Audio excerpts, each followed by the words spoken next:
on the 4th of Hello. Hello, everyone. We're gonna be watching Chilling Scares because I want to be spooked out by these disturbing videos. Okay, so let's get right into that. Super 8 Static. Just before midnight on the 4th of September 2022, a post went up on 4chan talking about a disturbing visual the OP's friend came across on TV. It read, "While talking with my friend, they sent a video of their TV, zooming in on a face surrounded by static. They're residing in a Super 8 hotel with channels 1 through 68, yet they found an unnamed channel 73. The top right corner of the video says Plus TV, which appears to be a now defunct Finnish broadcasting service. There's no sound, and the TV manufacturer is Samsung. They found other channels with static and no sound, but no others have the Face or Plus TV logo." Alongside this, the OP also shared a video of what their friend was seeing, and sure enough, it was exactly as they described.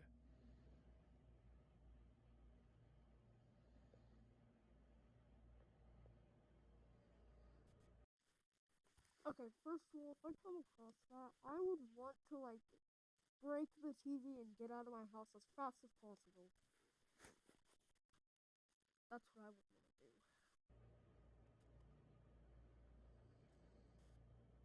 A few minutes later, they also uploaded a picture of the channel guide for the hotel their friend was staying at. It listed 68 channels, providing that the very existence of the 73rd channel was an anomaly in and of itself. Naturally, this thread went viral within hours, with hundreds of users trying to figure out the answer to the mystery. A mystery that only deepened further when the friend that was staying at the hotel got directly involved with the conversation. "Hi, friend of the OP here. If anyone actually has any idea what this could be, I'm curious to know. I'll be checking again in the morning to see if the channel's still there. It's 12 a.m. right now and it's the same thing. I have literally no clue what this could be. I've been looking around on Google for stuff, but nothing that looks like this, and I can't think of a reason for this to be here." About 10 hours later, they shared new pictures and a new video of the TV, the face still on it. Unfortunately, they had to leave the hotel at this point and couldn't monitor it any further, leaving 4chan users with almost no leads to work with. There were several theories that gained traction as the conversation went on. The first of which was that the OP staged the whole thing for attention on the internet. As one user mentioned, "Someone plugged their laptop into the HDMI port and is playing some video file they made. Guys, come on." Which is quite plausible. Analog horror videos of You know, it could be true, but I think it's a hijacking. That's what I think. this kind are a dime a dozen on the internet. However, many were quick to defend OP. They pointed out how the TV would have displayed HDMI on the screen if they had switched to it after browsing the legitimate channels, how the static remained consistent across the different channels, and most importantly, that there were no signs of something like a laptop being plugged into the TV in any of the pictures or videos. Now, there's obviously still a possibility that the OP did a very good job of covering their tracks to make it seem as legit as possible, but unless the OP confessed themselves, there's no way to know for sure. That said, assuming that they were telling the truth, we still have a couple of plausible explanations of what might have happened. One of which revolves around the idea that the unsettling imagery on channel 73 was the result of a channel hijacking or hack. A user See, that's what I thought it was. with extensive knowledge in the field of TV hacking actually came across this thread and left some valuable feedback, reading, "Hey OP, I think I know exactly what this is. So, back in the day when analog TVs were more common, there was a nefarious hobby for nerds called TV pirating. This is where you hijack an unused low-frequency channel from nearby and can broadcast whatever you want on it. I used to do it quite often in Topeka, both on TV and radio. Anyway, it's still common in some places, although harder to not get caught or be shut down automatically in a matter of seconds. So, what TV pirates do now is run a very low quality test with static and a symbol in the center to broadcast a recognizable symbol and test if it works, while also being an inside joke to other TV pirates who they may know online or IRL. Put simply, someone else staying at the same Super 8 hotel likely hacked into their TV networking system and broadcasted this low quality but still recognizable image for nothing but fun. This would also explain why there were more than 68 channels on the TV. Presumably, the hacker enabled them and then used one of them to conduct his experiment, since if they interrupted one of the normal channels, there was a higher chance that someone from the hotel staff would find out sooner and shut them down. Even the OP's friend, who witnessed the disturbing imagery firsthand, agreed that this was the most likely explanation. However, the TV hacker theory is a bit far-fetched for some, which is where an even more grounded explanation from a Reddit user comes in, stating, "I noticed that logo in the corner and I'm starting to think it's legit. Hotels have their own modulators for their TV systems so they can combine stations from multiple sources, satellite, OTA, internal, etc., and assign the channels as they see fit. Modern ATSC or IP-based systems are fairly expensive, so it's still common to see cheaper places holding on to their old analog infrastructure like what we see in the video. Anyone that's old enough to remember the days of analog TV knows that it isn't an all-or-nothing affair like modern digital TV. An analog signal will gradually fade into the snow as the signal weakens. So I'm thinking the motel used to have more channels available in the past. Someone probably left the cable hooked up to the input for channel 73 with the other end unterminated. This dangling cable could act as an antenna and pick the signal from another channel connected with a poorly shielded cable. It's a weak signal being picked up by a crappy antenna in a system that wasn't meant to be used wirelessly, so not much picture is going to make it through. In this case, the face and the logo were the only parts bright enough to make it through. I bet if OP flipped through all the channels, they'd find one with the same logo in the corner." As for the origins of the creepy face, there are several theories on that as well.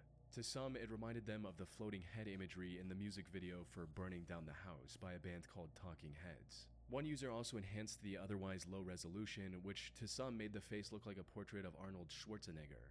Unfortunately, no one was able to figure out exactly where the original image came from. The 4chan thread stayed active for about 9 days, but when no one was able to find any concrete answers, most users lost interest and moved on, leaving the mystery of the Super 8 static channel unsolved to this day.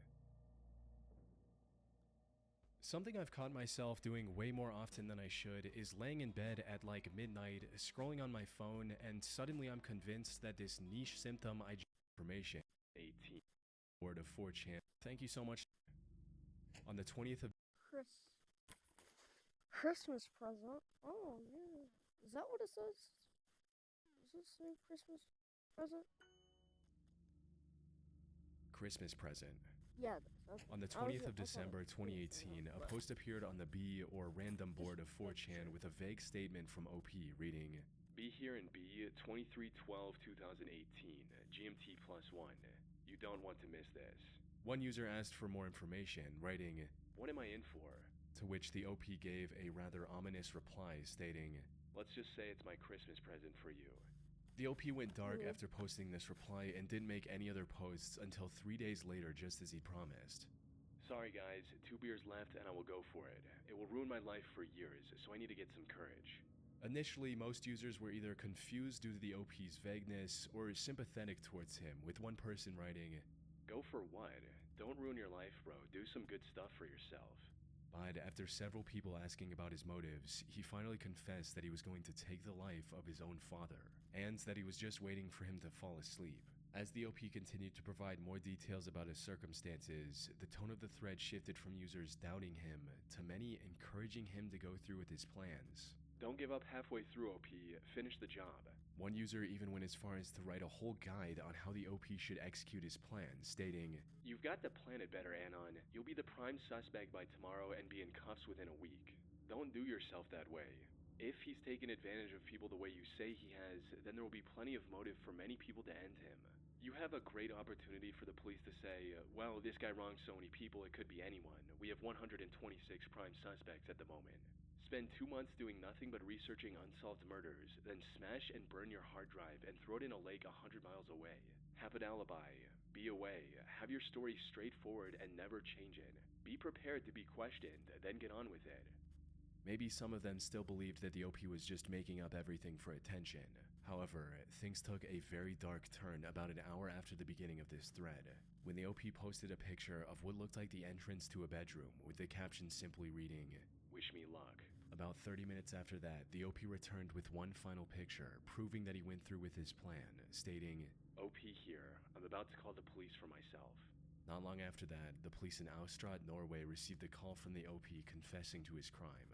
Though, because of Norway's strong privacy laws, the only information about the OP that became public was that he was in his 20s. Apart from that, the OP of the— That's crazy. I didn't think this was ever gonna happen. Jesus. Oh my god. Sending a photo of a dead person is crazy. This disturbing 4chan thread remains anonymous to this day. That's crazy. Grand Rapids Diner. On the 20th of August 2019, an anonymous person started a thread discussing some extremely unsettling activity he noticed at an abandoned building near his home. However, what sounded like nothing more than a conspiracy creepypasta turned into a disturbing mystery involving shady shell companies, mysterious sightings, and the potential disappearance of 3 people who went looking for more evidence. The post read, "You X-Files want to solve a real conspiracy? 1634 Coit, Grand Rapids, Michigan was once a popular restaurant called Isaac's that opened shop in the mid-1990s. After the owner Isaac died from lung cancer, his widow and son kept it running for a few years before ultimately closing down and selling the building in the early parts of 2014. A strange couple in their 40s purchased it shortly thereafter with the intention of turning it into a coffee shop. They painted the exterior, put a lamp in the middle of the building, taped garbage bags over the windows, and that's how it sat until present day. It was in the fall of 2015 when weird stuff started happening. It was not uncommon to see 2 or 3 SUVs pull into the premises, bring in a group of young children, and then see the adults leave, but never catch sight of the children again. The reason I'm posting this is because I was just walking my dog past the building tonight when I saw a kid about 10 or 11 pull down a corner of one of the garbage bags taped over the window and proceeding to pound on the glass as if trying to get my attention. I pulled out my camera to get a pic, but right before the flash went off, he was seemingly pulled away by someone. I stood around for several more minutes, but the building seemed empty from that point forward. The police were called, showed up, flashed their lights in the window, and didn't see anything and just took off. No one is taking this seriously. I'm telling you, something nefarious is going on here." Put simply, the OP was implying that this abandoned building was the operating ground for a trafficking ring of sorts. Which does sound a bit out there at first, with some even accusing the OP of straight up making the whole thing up. That is, until people started looking into it. And what they discovered was concerning to say the least. For starters, users uncovered the fact that the property was owned by a company called Humanix LLC, which to some sounded a lot like a mix of words human and trafficking. The company's headquarters were publicly listed as a house just a 7-minute drive away from the abandoned diner. And visiting the place on Google Street View from 2019 shows an SUV and a van parked outside, just like the OP claimed in his post. At one point, the Street View car also captured a handful of children in the house's yard, which some used as evidence of something shady going on. However, from the looks of things, these children were just playing in the yard with no fence or supervision. So, if they were truly being trafficked, there was nothing stopping them from running away. But still, the evidence supporting OP's claims was continuing to pile up. Another strange thing about Humanix was that it had a reported yearly revenue of over $92,000, despite no one being able to find any information on where this revenue came from. As for the listed owner of Humanix, that turned out to be an IT professional named Ray. However, he didn't list anything about Humanix on his LinkedIn profile, which would make sense if he was truly using the company for illegal activities. Lastly, the photo OP uploaded with his original post also turned out to have a crucial piece of evidence. You see, in order to confirm the OP was actually the one who took this picture, other users made him post another picture with a timestamp. However, while the background of this new photo looks similar to the previous one at first glance, keen-eyed users noticed a shadow from behind the door was missing in the second photo, suggesting that there was someone hiding behind the door who later moved away. Likely the same person who in the OP's story pulled the child away from the window. These discoveries, combined with some users from that area backing up OP's claims, made 4chan users extremely curious about what was going on, with a few deciding to take matters into their own hands and visit the area themselves. One user drove to the location and managed to stream their visit. And while the stream itself has since been deleted, a screen grab from it survived. It showed the interior of the place, which was a total mess. There was nothing there to suggest that the property had been under renovation for years by that point. Another user also visited the diner and streamed everything on Twitch. However, this stream introduced even more questions than it answered. For starters, at one point during the stream, we could clearly see handprints on the window, exactly where the OP claimed the child was banging earlier. The person streaming this location also ended the stream in a very disturbing fashion, where he heard something in the darkness, went to check on it, and then went offline. Okay, I thought I heard something back here.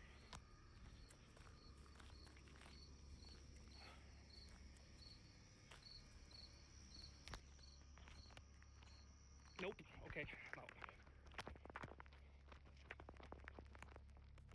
it's been over 6 years since then, and this user has never streamed on Twitch again, almost as if he disappeared that night, which unfortunately That's seems to be a trend with crazy. this mystery. Both the OP and the person who streamed the interior first have also disappeared from the internet, and supposedly no one has heard anything from them ever since. So, what's going on here? Was this abandoned diner actually connected to a trafficking business? Well, given everything we've seen, that's not out of the realm of possibility. The place even had a spacious basement with plenty of space for nefarious activities. One of the main arguments against this theory is that the building is surrounded by homes on all sides, so surely someone in the neighborhood might have reported some suspicious activity. However, something that goes against this assumption is the fact that the Grand Rapids area has 10 times the national average of people on the sex offender registry. So, if this business was actually what the OP insinuated, there would be no shortage of customers nearby. Though, one part of the story that we haven't That's talked about crazy. yet is the second address linked to Humanix. It corresponds to a massive house about 20 minutes away from the shady diner. Looking up the residence of this home leads to a couple named Sam and Leah, who could be the couple the OP mentioned in his post.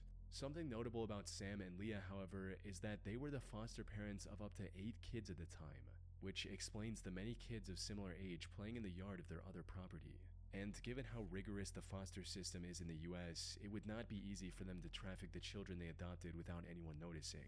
Now, a potential explanation for all of this is that the OP saw the couple in the area once with their foster children and made up the rest of the story for attention online. But while this explains some parts of the mystery, there are still many questions left unanswered.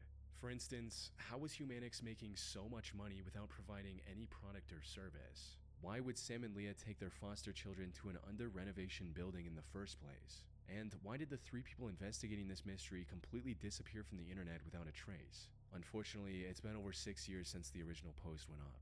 The diner has since been sold to someone else, and no one has been able to find any concrete evidence of the trafficking theory ever since. Whatever the deal with this Grand Rapids diner was, whether nefarious or completely innocent, it will likely remain a mystery for the foreseeable future.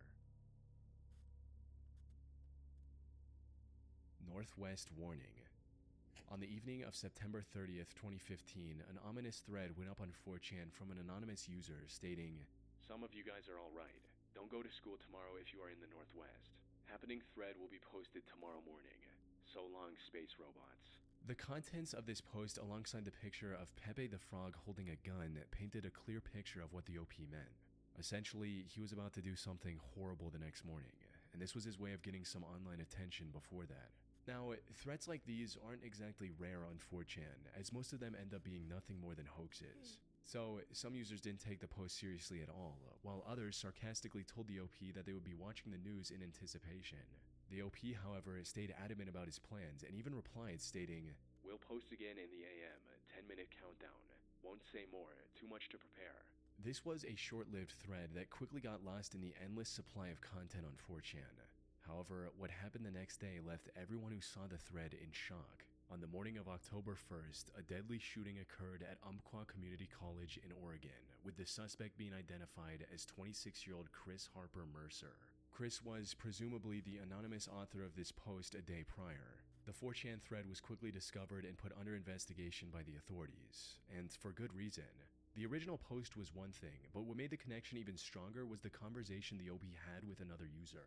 Most of that original thread has since been deleted, but according to the few surviving reports, one of the other users, thinking the OP was joking, actually gave advice on how to carry out the attack, with the OP thanking them for the tip. A day later, parts of the incident were exactly as this random user advised. However, despite this connection, nothing much came of this investigation for the next 8 or so years. That is, until the FBI released a document with a twist that no one saw coming. According to this heavily redacted document, the person who made the 4chan post had nothing to do with the incident. The FBI managed to track down the anonymous poster in less than 24 hours and conducted a thorough investigation into his life. The OP, let's call him John, was actually a young man from Florida who originally grew up in Michigan. Apparently, him making the thread about an upcoming incident the next day was nothing more than a massive coincidence. He had no knowledge of the attack beforehand and had no connection to Chris, the actual perpetrator. The odds of John randomly predicting such a specific event are astronomically low. No one would even believe this report if it wasn't directly from the FBI itself. And many people today don't even believe this, arguing that it's too much of a coincidence to not have been posted by Chris. Another possibility, something that the FBI report didn't mention, is that maybe Chris only came across this 4chan thread, which would explain why he used the same tactics described there. Unfortunately, I wasn't able to find any evidence supporting or denying this theory. Dubs decides. On August 30th, 2015, a user posted a time-stamped picture of the big toe of their right foot on the random board of 4chan alongside the caption, "Dubs decides what I do." Dubs, for those who don't know, refers to the last two digits of a post number being the same. You see, every post on 4chan is given a random identifying number, and there's no way to predict what it's going to be. So, the chances of the last two digits of this number being the same are quite low, but still within the realm of possibility. In other words, OP claimed that he would do whatever a reply with the matching last two digits said. This is a tactic often used by people who just want attention, without having to actually do the crazy thing they promised, hoping none of the replies are dubs. Even when a reply does get dubs, the posters rarely fulfill their promise. However, the OP of this particular post was of a completely different mindset, as when a reply without even dubs told him to chop off the toe, he obliged and posted a picture of his toe tightly wrapped with the caption reading, "Cutting off circulation may take some time." A few minutes later, he posted a second photo of his foot on the edge of a bathtub with a hatchet and a bucket of ice in the picture as well. Even with all this buildup, however, no one actually expected the OP to go through with this commitment. But then, about 40 minutes later, the OP returned with a picture of his toe severed to the bone and covered in blood. With this, the thread divulged into a string of typical 4chan-style reaction images from the community. As for the OP, he completely disappeared from the thread and didn't post any further updates. Now, it's possible he used the bucket of ice to preserve the severed part to hopefully get it reattached at the hospital. But even then, promising something this horrific and actually going through with it hinted at the possibility of the OP being deeply mentally ill. That's one of the only explanations for why anyone would willingly do such a thing. Now, I have seen some claims that the final image was a convincing Photoshop job or special effects. However, while I can't show the image on YouTube, the injury and the blood is way too realistic looking to be fake, especially for 2015 standards. Okay. Well, guys, I guess that's it. Oh, God. Okay, well, bye. Bye, guys.